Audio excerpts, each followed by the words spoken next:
Good night. Good night. Welcome, family, from the Love Bay Radio.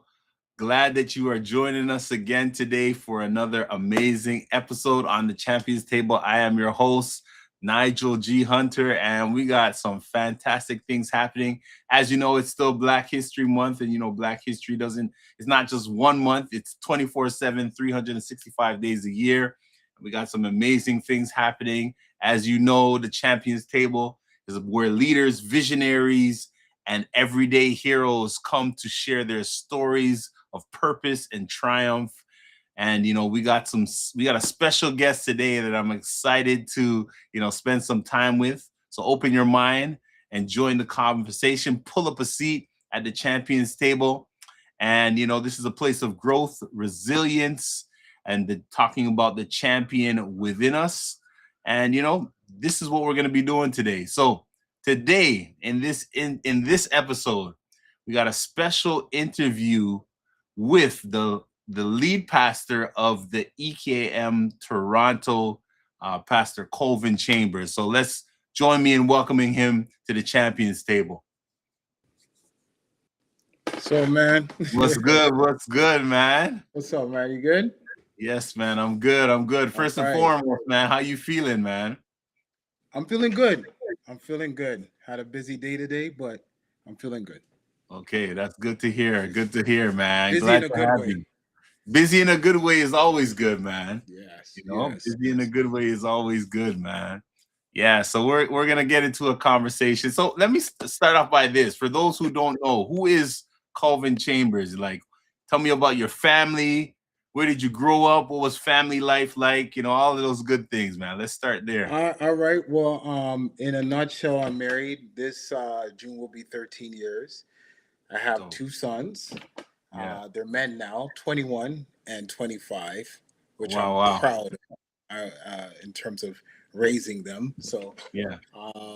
And where I'm from, born and raised in Jungle. Okay. You all know where that is, and then eventually moved out. So some people know where that is. Some people don't. Some people are okay. Well, it's irrelevant. It is yeah. But born and raised out there, and then eventually moved out to Durham, and the rest is history. Yeah. So for the global world, Jungle is a place in Toronto. It got the AKA name Jungle. But it's a part in the west side of Toronto, in the west end of Toronto. Yeah. That's awesome. Okay, so before that, tell me, you got siblings? You got did you grow up with your parents? I got one brother. Okay. So I got one brother. I got three sisters. Yeah. Grew up in a two-parent household. My dad is a minister of the gospel, well respected in the Sabbath-keeping Church of God community. His name is Colvin Chambers, so I'm a junior. Okay. And my mom on fire for God. I grew up in the traditional home. Okay. Father worked, and my mom took care of us at home, and just an incredible childhood, I would say. Okay, that's dope, man. Mm-hmm. Okay, so where did your love for music and your music journey begin as a musician? Because I think I first met you as a musician. So tell us about that. Yeah. Well, to be honest with you, I was just a kid running around. I remember to this day, it's one of the memories that is etched in my mind. I was running around church with my friends, just acting silly. I think I was 9. And my dad came to me and he said, I want you to play an instrument. And I told him, I remember I said no. And he's like, no, you're going to learn to play an instrument. And he said, so pick one. And I'll never forget, I saw, the city knows who Ian Lewis is. Ian Lewis was on the bass. And I pointed to Ian. He's somebody I idolized. And I was like, I want to do what he does. And then I remember, I could see it. I remember my dad walking over to Ian and talking to Ian. And the next week, my dad showed up with a 4-string bass guitar at the house. Showed up and I took it downstairs and just practiced my face off. So your first instrument was a bass? First instrument was a bass. I played the bass all the way up to 16. Okay. And I then when still did you still can transition? play. Because you transitioned after that into piano and organ and everything else? Yeah, I transitioned to piano because I can't remember, but I think the person that was playing at the time left the church, something like that, and so Right. it just left this window open. And as a bass player, you kind of you obviously you're matching chords, like you're playing your bass and you're matching the root of the chords. So naturally, I'm hearing chords. Right. So from there, the transition from playing bass to playing the organ wasn't hard for me because I could Right. hear what the chords should sound like because Right. I'm Right. used to playing bass. Right. Right. So were Yeah. you always musically minded? No, just when my dad came to me and said you have to learn an instrument, that's when it started. Really, eh? I never thought I must have been musical. I honestly I must have been, but I have no idea. All I know is, and it wasn't just me. All Yeah. five of us had to go. Like my dad's like, all five of you have to learn something. So my brother was playing drums, and I believe my three sisters were playing the piano, and I played the bass.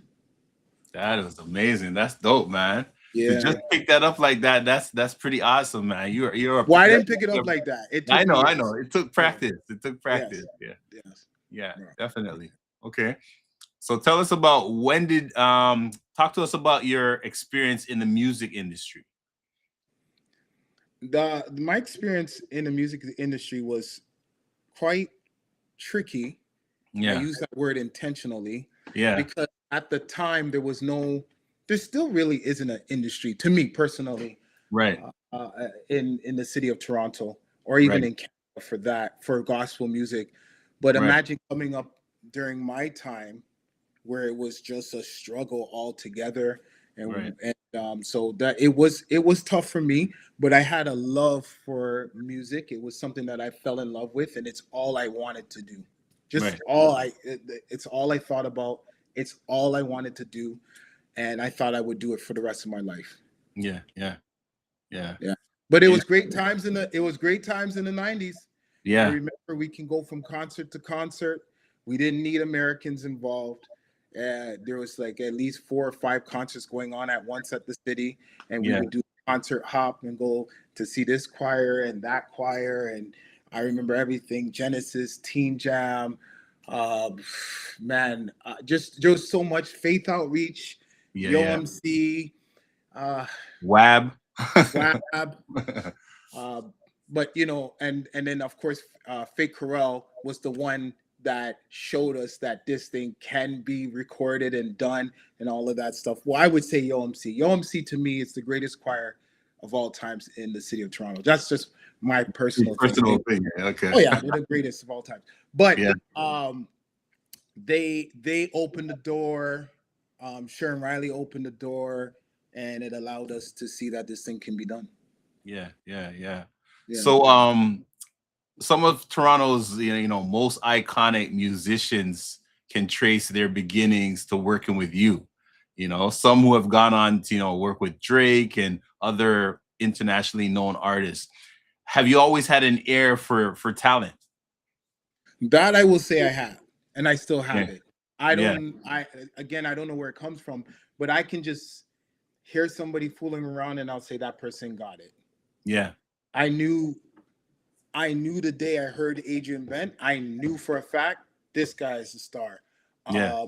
Jonathan Loss. I just knew Willie James. There's so many guys that have had walked in the doors or walked through the doors of our rehearsals and ended up playing. And though they were raw, if you listen to the first album, you can tell like they were very raw. But they had that je ne sais quoi. They had that it factor. It was just the way they approached their instrument. I said, these guys have. You know what it is? Yeah. Because I loved it at the age of 10, and all I would do is go into my basement and practice, practice, practice. If I come across somebody that has that same type of energy, I know Yeah. Yeah. because Yeah. Yeah. Because you had it. I Yeah. had it. Yeah. Yeah. Yeah. That's what's up, man. Mm-hmm. So tell us, talk to us about the whole transition. So you're in music now, and then where did the call to pastoral ministry? How did that transition happen? Okay, so a lot of people think, Yeah. which is just sometimes annoying, but a lot of people think I just got off the keyboard and started pastoring Yeah. That's not what actually happened. What happened was I closed down my choir in '08. I Right. closed down Freedom to Worship, and I joined a church by the name of Victory International. Okay. That's out in Hamilton. Right. Shout outs to the great Peter Marshall. Anyways, so I joined that church, and I joined as just the organ player. And I remember when I first joined that church, I had a meeting with Pastor Peter Marshall. And in that meeting, his first time meeting me, I'll never forget, he said, "You know what? You could be called to be a pastor." I'll never forget that meeting. Yeah. And I looked at him and I said, "No, that's not for me." But I think it's because we had in-depth conversation about church and how it works and all that. And because I've just served pastors my entire life. Right. Keep in mind, I've worked a 9 to 5, 2001 and 2002. I worked at a shelter, and that was it for me. And I just strictly did music and church, right? Right. So I understand church. I really understand the mechanics of it. So I'm sitting with him and I'm explaining what I know and all of that stuff. He says, "And you might have a calling." I was like, "No, I'm doing this music thing because I'm gonna blow up like Kirk Franklin." Like in my mind, I'm like, Yeah. "I'm doing this music thing." And so they brought me on to play the organ, and then eventually I stewarded that right, and then I shift over to the piano, and I stewarded that right, and then they made me the musical director. Then after being the musical director, then they planted a church in Toronto, and they asked me to help get that started. So now I'm shifting from doing these things to church planting. So we planted a church in the city of Toronto. And that's where I called out all my Torontonian friends and say, "We're doing something and you want to be a part of this." And so I shifted that. While doing that for a series of years, eventually the Pastor Marshall ended up just staying in Hamilton, and they placed another pastor in the city of Toronto. And so I served that pastor. His name is Pastor Kingsley Osei. Hmm. And ended up serving that pastor. And then he ordained me as an elder. He was watching me, and he sat me down and my wife, and he says that you guys are elders, and started explaining what an elder is and whatnot. And so my wife and I became part of the team elders at Faith International. And then from there we just continued to grow. And at that time I stopped playing. I wasn't Yeah. playing, so I was really like operating. I was a part of operations, so I was Right. running the church, understanding landlord, tenants, contracts, bills, all. Like there's a lot of stuff that I was doing behind the scenes. Plus everybody lived in Hamilton, so I was hired full time, and I was over the Toronto location. When I say over the Toronto location, I don't mean pastoring it. I mean I was the only employee. So I would get up, and I shouldn't say employee because I was contracted, but I was the only person in that building during the day. So Right. I was really learning how to run a church, not knowing that God was setting me up the whole time. Right. Right. Right. Yeah. When did it hit you that you're like, wait a minute? Okay. So Yeah. a part of the church plant, Dr. Miles Monroe was a part of the church plant, not in the organization part of it, but he would come to Toronto a lot, once a year, and he would preach at Faith Right. International. And Yeah. so I would, every time he's there, naturally I'm there, and I'm working with him, I'm playing for him and stuff like that. And I'll never forget, I think this is after his maybe fourth or fifth trip to Toronto. Um, that's when his plane crashed. Oh wow. And I remember being scared. I don't think I was ever scared like, no, I had some scary moments in jungle, but I don't think I was ever scared like that. And the fear came from the fact that he was Superman to me. Right. You would just have to be around this man in natural light. He was just that guy. And I just felt like God in him was like this. And then just a fear came over me that if he could be taken out, who's to say I'm going to live to see next year? Like it just, my Yeah. whole world changed. And from there, I said, if I die, I think I'm going to hell. I don't know why. I said, I've never really read the Bible. I've never had a strong devotional life. I love the Lord, but I've never went all in my just commitment to him.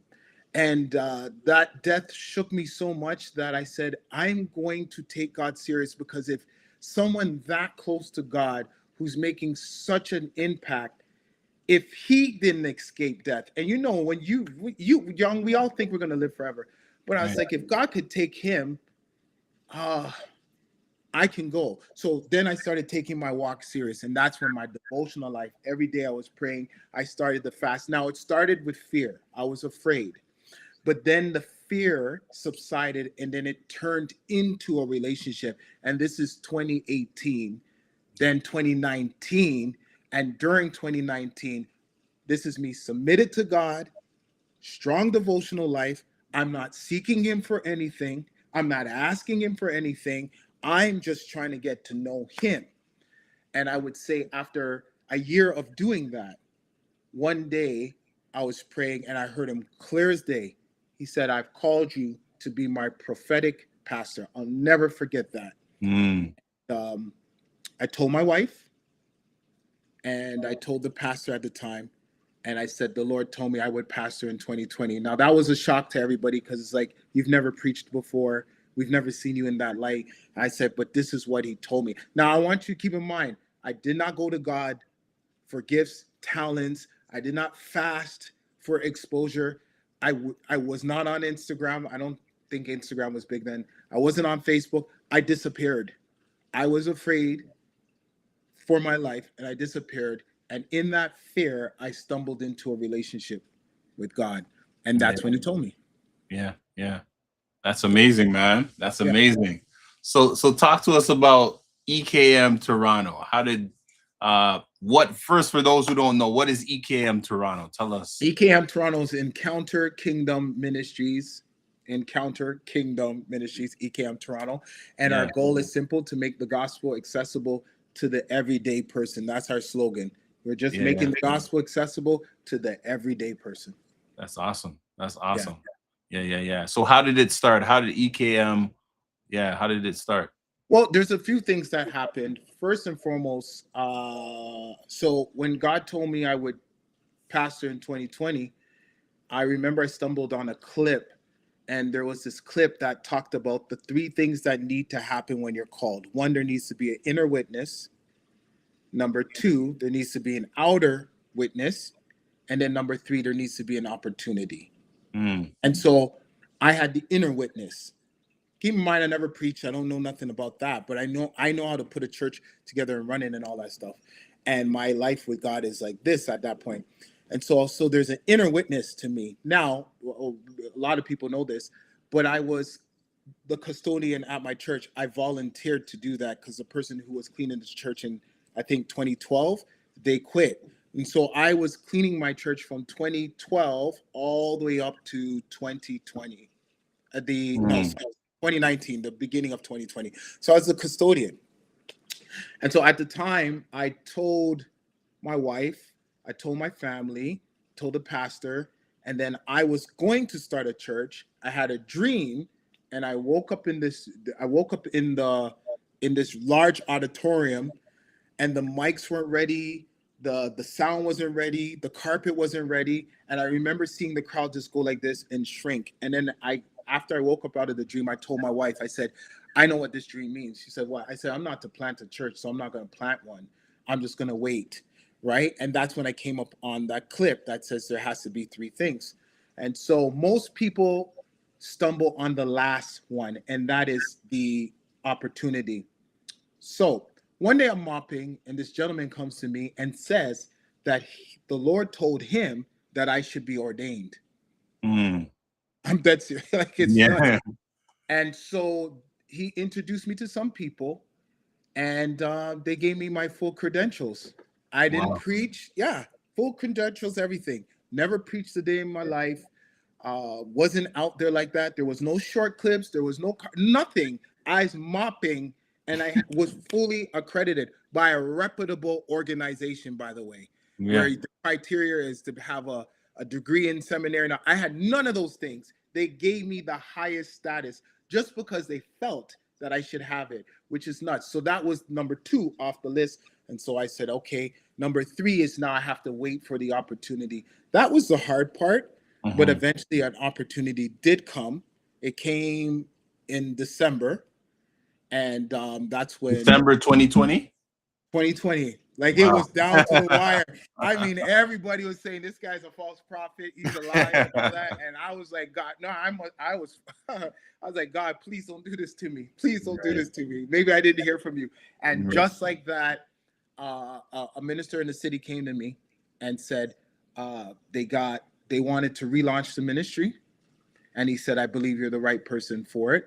And Mm-hmm. so, um, I accepted it because I had no other offer. So this, like, I wish I could say I chose EKM and I was brilliant in choosing. No, that's not the case. Nothing else came to me. Nobody wanted to take a shot on me. There was no preaching record of me. But this pastor said, the Lord said, he saw it, and gave me the opportunity. And I took the little that he gave me and I stewarded that bad boy. Yeah, yeah. That's what's up. Yeah. That's what's up, man. Crazy Yeah. story. Crazy Yeah, story. yeah. That's an amazing story, man. That's Yeah. how God moves things and how God kind of directs you in the right direction, man. Yeah. Yeah. Yeah, that's awesome, man. You know what? I feel like there's a movement really right now for pastors that are really intentional about making the gospel relevant to this generation. And you kind of talked about that, man. And I believe that you're one of those pastors, you know what I mean, that are really making the effort to make the gospel relevant to this generation. How important do you think that is, man? Well, it's extremely important because my sons, again, one is 25 and one is 21. So in 5 or 10 years ago, I noticed they became disengaged with church because we're all in the suits, the robes, the collars, the whole 9 yards. And my sons would come to church in a jogging outfit, and they just didn't want to wear suits. They didn't want to dress up. And I remember thinking to myself, I got to do something for my son. So I was not thinking about anybody else. I'm a father strictly thinking about my 2 boys that I Yeah. could potentially lose to the streets and everything. And so I said, something has to give, something has to change. What happens if they don't wear suits in the future? My mind started to spin back then.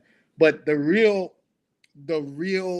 fuel for me, if you will, was I remember the church that I was at, we did a recording, and after the recording, we were doing the album release, and we created this banner. So I went to Staples in right in on Harwood. I went to in Ajax. I went to Staples, and I remember I needed the banner printed for the concert, which was happening on the Saturday. So I was there on the Friday, and for some reason it kept coming out crooked. And so there was this gentleman there. I remember he was in Gothic gear, and he said, I want to get this done for you, so we're gonna get this right. And the store closed. The manager said he got to go, and I remember this young man said, no, I'm gonna get this done for him. And so the manager left just us in there. It was just me, him, and my 2 sons. They were young at the time. They're running up down Staples, tearing the place up. And I remember he was laughing and stuff, and he kept looking at the banner, and the banner said ambassador. And everything in me was telling me it's just you and him in Staples. Tell him what it means. Yeah. And I was like, no, I'm not gonna tell him what he means because he won't fit. Like his outfit, like Mm. he won't fit.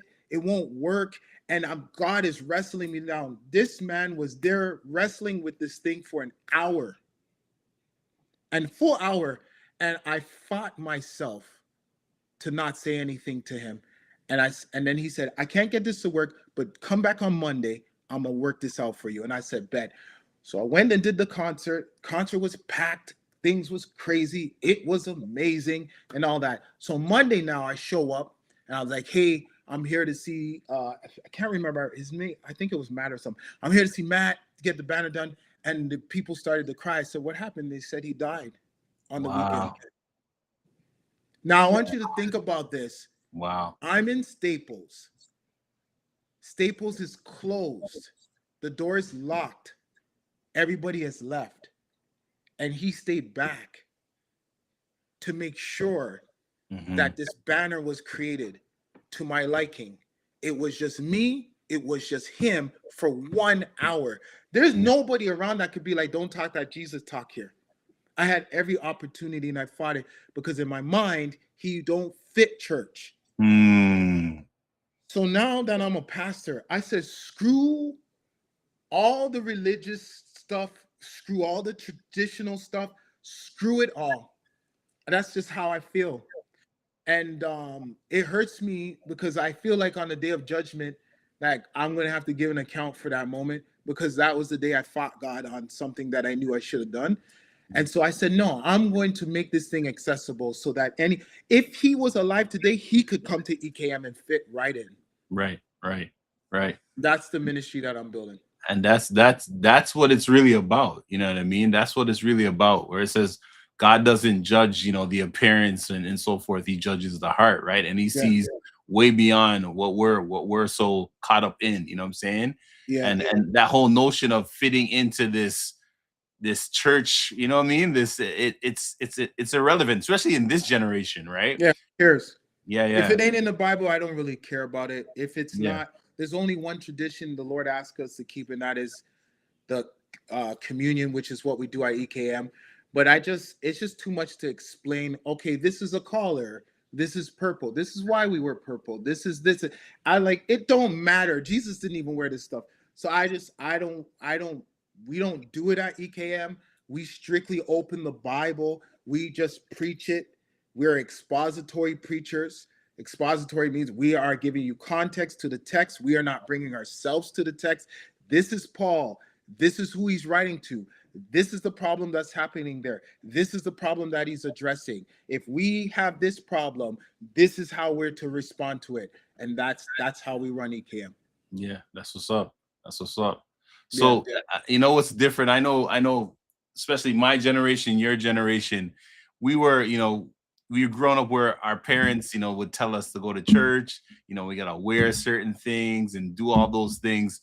This generation is totally different, right? They're not concerned with the doing church the way the parents did it, or any of those things, right? They just want authentic and a real encounter with Jesus Christ. And that's sort of what you're saying, right? Yeah, Especially that's this it. generation, you know?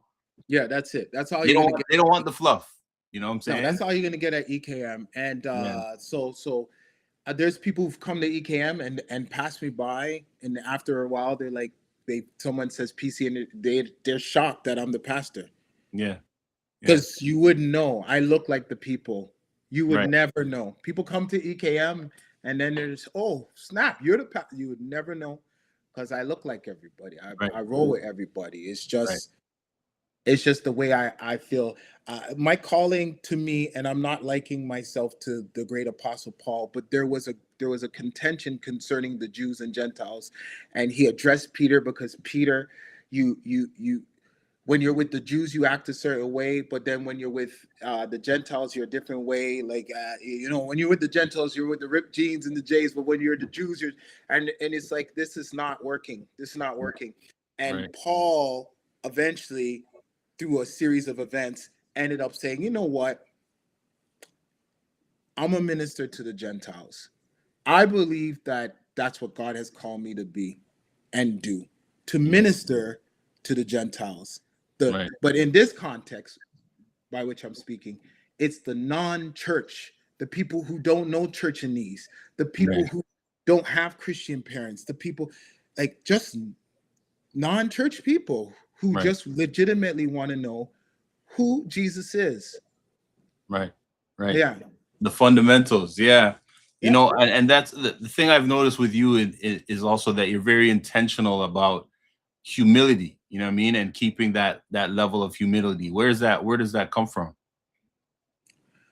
Well, I think um, I dropped out of high school at grade 10. And I think life just lifed me into being humble. I don't know. it's just if my parents raised me that way, you would never know what I've accomplished. If you're rolling with, you would never know. Somebody would have to tell you, because it just doesn't, it's irrelevant. I don't know. There's something inside of me that says it's irrelevant. You have to round up as much people as you can, because Jesus is indeed coming soon. Yeah. And like I said, after rolling with Dr. Miles and seeing him pass, and this was God's guy, I was like, no one's exempt. I don't know if I'm going to see next week. So I don't have time to lord over the people, or separate myself per se through imagery. I'm really just a sinner saved by grace. Remember, I didn't come up the conventional way either. I had a mop in my hand, and then God put the mop down and gave me a mic. I didn't have any technical formal training when it came to preaching. I had to learn the mechanics of preaching. Now, I did go to ORU. I did Yeah. go to ORU in 2019, so I did go back. But what I'm trying to say is, I never wanted to be a pastor, and God called me to be a pastor. And to me, it's just surreal to this day. I don't even know why he would call me to be a pastor. I don't fit anything that I've seen in the city of Toronto. So I don't know. There's nothing All to the be more reason arrogant for about. why you're There's there. just nothing to be arrogant about. Yeah, No. yeah, yeah, yeah, yeah. And I think that's what's needed to really reach the unchurched, you know what I mean? Those people who have never had those experiences, because they're not looking for all of that. And there's so many people out there. I meet people on a regular basis who either started in the church and they're not in the church now Mm-hmm. because of church hurt, because of, different things that have happened. And it's not that they probably love God, they probably love Jesus Christ, they probably have all those things, but they can't get past the things that the church does that doesn't make sense to them. You know what I mean? Exactly. So, Yeah. we just eradicated. I'm not giving you an excuse. You're gonna come and you're gonna get Jesus. You're not Right. gonna get anything else. You just strictly. I say we're the we're the Jesus only church. Like, we're Right. just Yeah. you're gonna get Jesus. That's it. Yeah. Yeah. Yeah. And he's big and strong enough to do it all. Yeah. Yeah. That's amazing, man. That's amazing. I'm glad that everybody's listening, man. Continue to listen to this great conversation. Please like, share, comment, subscribe, download our app.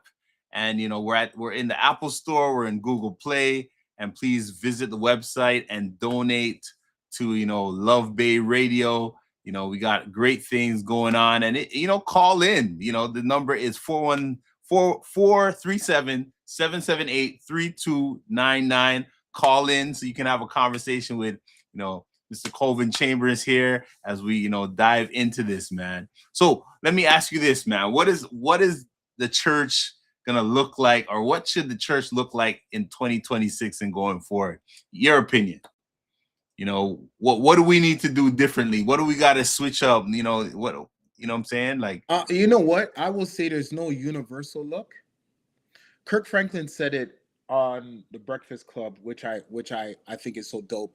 He said some people need the stained glass windows. Some people need the pews. Some people need that stuff. right, Some right. people need the robes. Some people are like, nah, I need this stuff to make me feel attached to God. So there has to be a church for those people. So the church is not going to be one dimensional. Hmm. For some people, I could see Jesus and I'm good to go. But then to others, I need to touch the hem of his garment. I need to, there's something I need to touch and see and feel. There's some people who walk into a church and they hear hymnals and they say, this is what connects me to God. This is what ignites my faith, right? And then there's some people who are like, I don't want no hem of his garment, no hymnals, no nothing. I can go in with the ripped jeans, the J's, and just touch God that way. So to me, the church isn't and should never ever be one dimensional, Hmm. because there's different types of people out there and there's different types of churches. And so this is the beauty of God, because nobody has a legitimate excuse, because there's a church for everyone. But the universal language should be the word of God. Right. Right. But outside of that, stick to whatever you feel you're called to do. Yeah. Yeah. Yeah. Yeah. I just know what Toronto needs. Yeah. Yeah. Toronto needs, and I can say this boldly, Toronto needs EKM. They Yeah. need a church like EKM. The Yeah. city needs that because the city has had everything else. Right.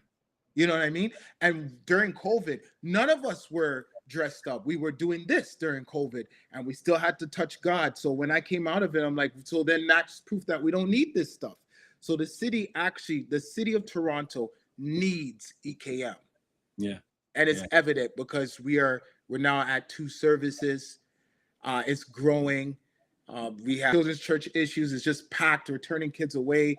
We're having all these issues, and we're believing God for a bigger space, bigger building. But we're baptizing people. There are people who are coming. They're being restored back to Christ.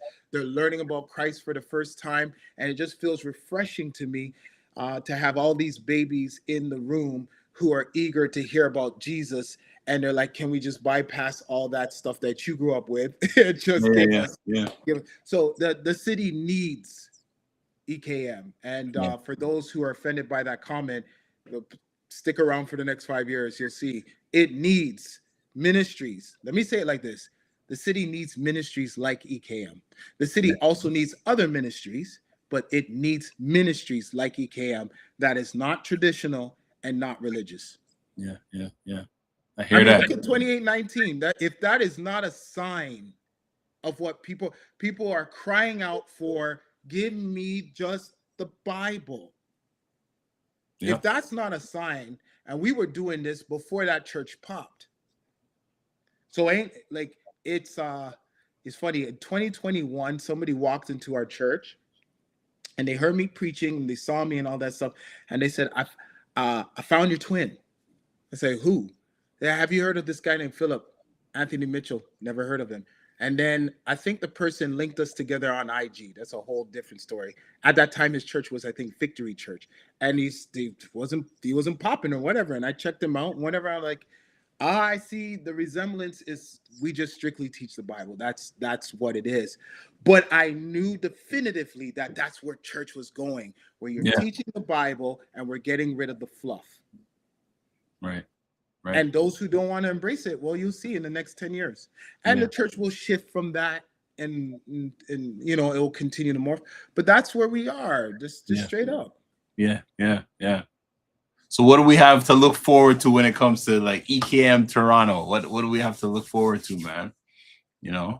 Well, I'll tell you what we got going on. I've learned not to discuss what we got cooking. That's just wisdom right there. I'm not the type of person to announce what's to come. We just drop it. But what we do got going on is Monday night Bible study, which we literally just started our Bible study, and 60 people jumped on Zoom for that. So the Bible study is going very well. So, and we go from verse to verse. So we're in Genesis chapter 3. This Monday is going to be Genesis chapter 3. I literally go verse, and then I'm done. And then the next we're going to go chapter 4. So this Monday is going to be Genesis chapter 3. So we got that. Then we got Midday Breakaway. That is at 12 p.m. on Wednesdays. That is more like a podcast style. I'm encouraging the people. We got a whole bunch of people who jump on for that as well. And then on Wednesday nights, we have our associates, and our associates are dope. Pastor Joy, Pastor Kodian, Pastor Kadeem, and Pastor Nikita. And so they do preaching series at 7 o'clock every Wednesday. We just wrapped up a series on joy, and Pastor Kodian just preached and she killed it. And so we got that. And then on Friday morning at 7:30, we got Glow Up with my beautiful wife, Pastor Mo. And that is on Zoom and on IG. Nice. Right? And then we got that. And then we got the 2 services, 10 a.m. and 11:30 a.m. And then it's rinse, wash, repeat. And we just keep doing that. We do have some stuff cooking behind the scenes, but I'll wait till it's done, and then you'll see it. Yeah. That's what's up. We're working. Yeah. That's amazing, man. That's great to hear, man. And I know, from the time that I've met you, you spend a lot of time really creating a solid team. Hmm. You know what I mean? I think you find that to be very important. And with the team that you have now, it seems like you're doing some amazing things, and you're building and growing within the city, which is amazing, right? It's amazing to see, you know. Hmm. And young people are definitely gravitating towards the EKM, Toronto ministry and so forth, man. Is it something where there will be more? Like, will there be an EKM in the East? Will there be, is that eventually the goal? Well, uh, EKM is, if you go to EKM, it says EKM Toronto campus, and so I do believe there will be more EKMs in the future, but when, that's entirely up to God. Now, ironically, it's just weird, but I've had two pastors approach me on separate occasions and asked me if I would open up an EKM East in Durham, and the answer is just, it's just been no. It's just been no. Simply because there's some dope churches in Durham that I feel are doing an incredible job All in right. Durham, and if there are people that are hungry for God, I want them to go to those churches because they're great. I just don't feel the need to plant my flag for planting its sake. And so, Right. if I'm going to plant another EKM, it would have to be something like Waterloo, Guelph. Like I just randomly call those names, so I don't want anybody to say I'm coming to to Guelph. But I'm strategically looking for an area where nothing like this is happening. It's kind of like a drought, and so for me, I would plant there. But there's just no need to plant in the east. There's no need to plant. Maybe I don't know. Maybe in Barrie. I don't know if stuff is going on, but you Yeah, get yeah. my. You see them as those are co-laborers with you, so you don't Yeah, need what's to. the Yeah, point? What's yeah, the yeah, point? yeah, There's no need. There's no yeah, need. Yeah. yeah. That's amazing, man. That's Yeah. amazing. Yeah. So but there may be. We are branching out into America. I will say for some reason, I guess it's just God, but for some reason Americans take to EKM. So I get a lot of phone calls, a lot of DMs, opportunities to preach. Ironically, all my opportunities to preach the gospel and to promote and do what I'm doing, everything is just America. Americans call me. Everything is America. So Yeah, I do believe that it's a sign of what God is doing, and sometimes God literally makes people not see you to force you where he wants you to go. And yeah, so I've learned to just be patient. Hey, I was mopping and I ended up here, so I ain't in no hurry. yeah, yeah, yeah. He took you from it sounds like the David journey, you know what I'm saying? From the Yeah, shepherd who's bringing lunch, and then eventually he's the king who's, you know what I'm saying? So yeah. I that learned it also from Freedom to Worship. My first album was in Ottawa. My yeah, second album was in Montreal. And then my third album I recorded in Brooklyn. I still have it. I didn't release it. yeah, But I ended up taking those songs and giving it to Sheldon Neal. That's a whole different story. And yeah, that yeah, album was fun. But I always found it hard to work the city. I do feel familiarity has an issue there. And mhm, I've always been here. I've never left. I didn't go to school and come back. I didn't leave. And no shade if you did, but yeah, all my mistakes were made in Toronto. I right. never, everything was done here. Everyone knows me. They know my business. They've heard rumors. You know what I mean? They've exaggerated stories, but at the end of the day, everything was done here. So I found that my city was very hard to crack, and sometimes I admire the fact that Philip left New York and went to Atlanta. Darius Daniels left and went to Atlanta. Who else? TD Jakes left Virginia and went to Dallas. And sometimes, I get the itch to go to the states. And but John Hanna didn't have to leave Chicago. Joe Right. Osteen didn't have to leave his area either. So I said, you know what, God, I think the greater story would be me making it here. And Yeah. so um, I do believe God is opening up the door in America to somewhat give me leverage. And you'll see those things will happen, and you'll just see me on stages, and I won't get into it, but you'll see me on stages and you're gonna be like, whoa, how did he get there? And it really is just God. God. Yeah, yeah, yeah. Yeah. Yeah. What would you say, man? You said something, and you said let's talk about those three things for the calling. You said is there's three things that you Inner, mentioned inner, earlier. so Yeah, inner witness. yeah. So I can't come to you, Nigel, and say, the Lord called you to be an astronaut, and you don't have that inner witness. It got to start with you first. Right, Now, someone could come to you and say, the Lord called you to be an astronaut, and you're like, I've never heard of that. But you got to check yourself for a second and ask yourself, right, am I living upright before the Lord? Because if I'm not, then there won't, you get what I'm saying? I won't hear the inner witness. So the inner witness happened a year after I was fasting, I was praying, I was right. seeking God's face. And then the inner witness happened. So I believe that God waits for us to start to obey him. God's ready to cancel humanity, but he looks at Noah, who's a righteous man, and then says, I have a project for you. A lot of us want the project without living upright before the Lord, which is nuts to me because I was one of those people. Right. So it comes after just being obedient. It's very mundane, but get up every day, do your devotional, show up to work on time, follow through with your commitments, just do the God thing. It's going to be mundane, it's going to be boring, but guess what? Samuel ordained David to be king, and David's probably like, now what? And he's like, nothing. We wait on God. Now he goes back to sheep. Like, do we just have to focus on obeying God? When Yeah, we do that, then he has an ask. He'll come to you and say, hey, and he'll deposit in your spirit. And if he did, then you can say, God, if this is you, then I need an outer witness. And you wait. yeah, And then yeah. an outer witness will come. Once the outer witness come, now you got the two. Then now I'm like, I'm waiting for an opportunity. That's dope, man. That's Yeah. dope. Hope everybody's taking that in. That's gems. That's some real gems. That's some That's real how that's gems. so for me, my Yeah. confidence comes from the fact that some were sent, the Bible says, and I say it like this: some were sent and some were went. You know, I think I lost you there. Maybe I did.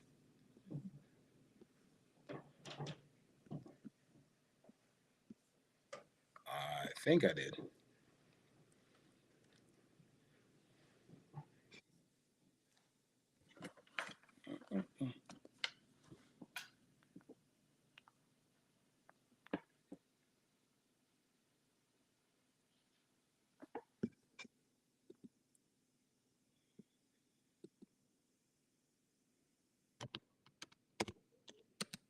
Okay.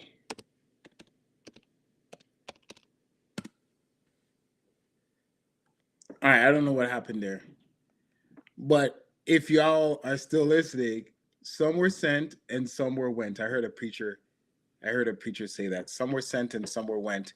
And so you want to make sure you're sent. You want to make sure you're on an assignment. You want to make sure that you're sent by God.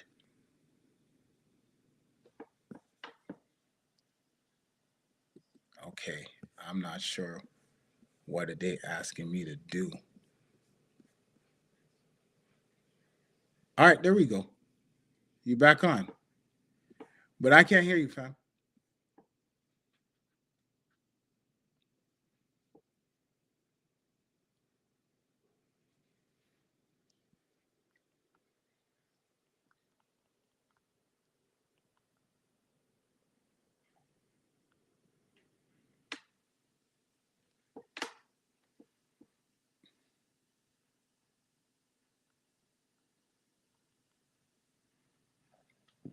You there? You can hear me? But I can't hear you.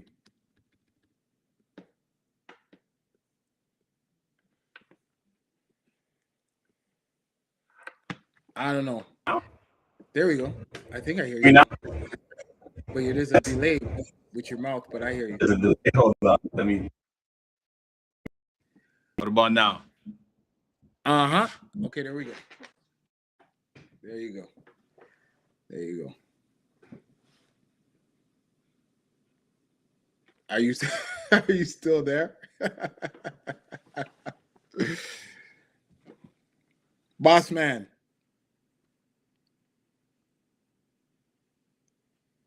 I can't hear you, fam. I can't hear you. And now my phone is blowing up. Oh, they can hear me. Why? If you, I'll do monologue if you want. I don't know. They can hear me though.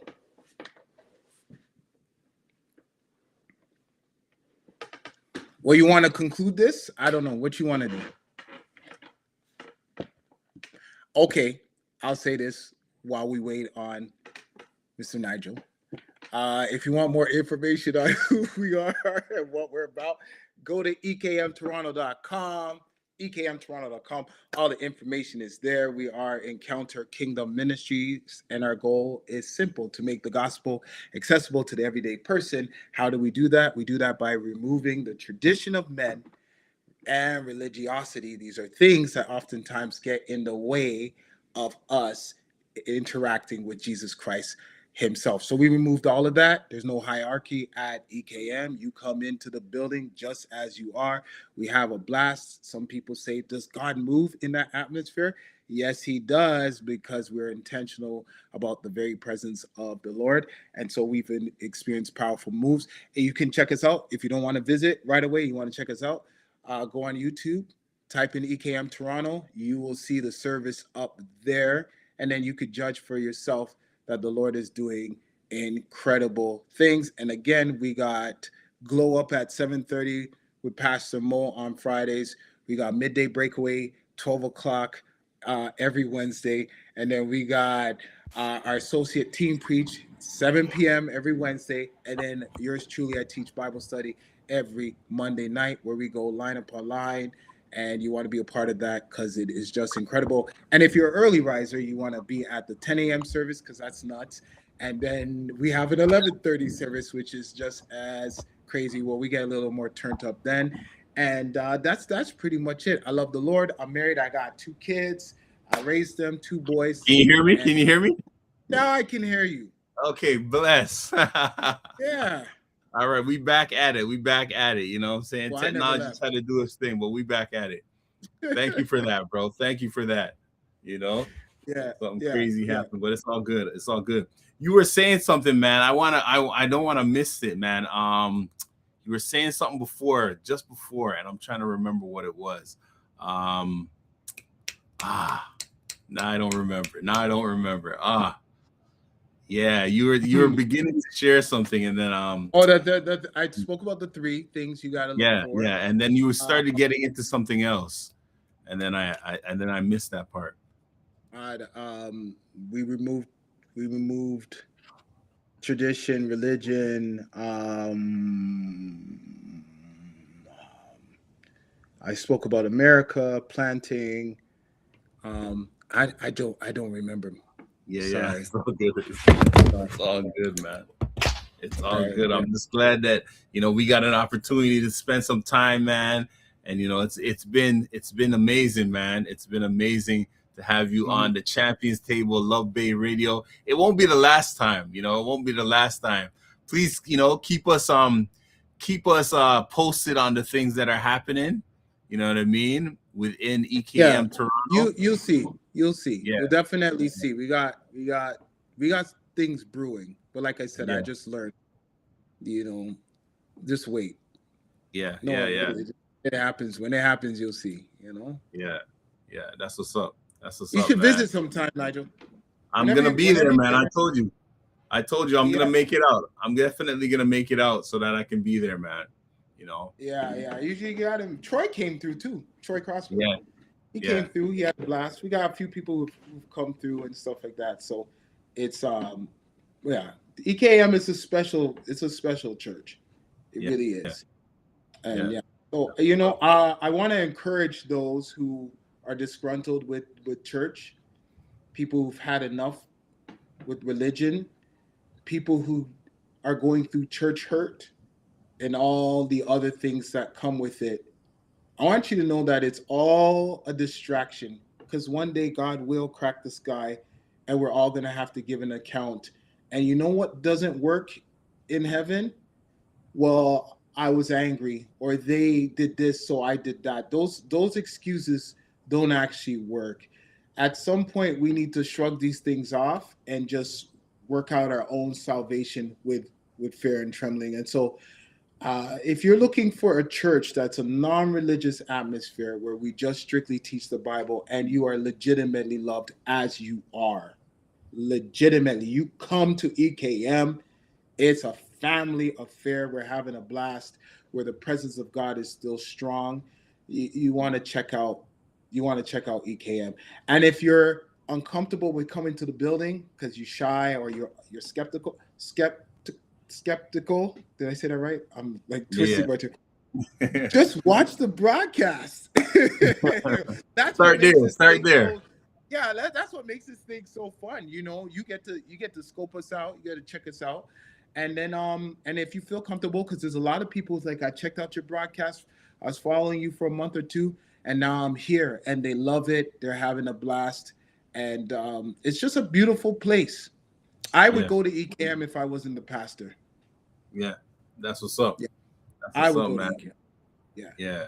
So check it out, man. If you're in the city of Toronto, make sure you check out EKM Toronto. You know, the movement of God is happening there, man. And yo, we just want to thank you, Calvin, for coming out here, sharing your words of wisdom and hearing us, giving us the opportunity to hear your journey, man. And we Hmm. look forward to what God is doing in your ministry and with EKM Toronto. You know, Amen. and for those of you who don't know, man, we always say this every time we come together. Men talk, women talk, but the truth can't lie, and the truth will set you free. So thank you for joining us on the Champions Table. And remember, champions are not born; they are built with courage, consistency, and community. So stay inspired, stay focused, and keep shining God's greatness. And until next time, you know when we take our seat at the table, keep championing your journey. And that's it for us today. We'll talk to you next Wednesday. All right. Take care. God bless. Peace.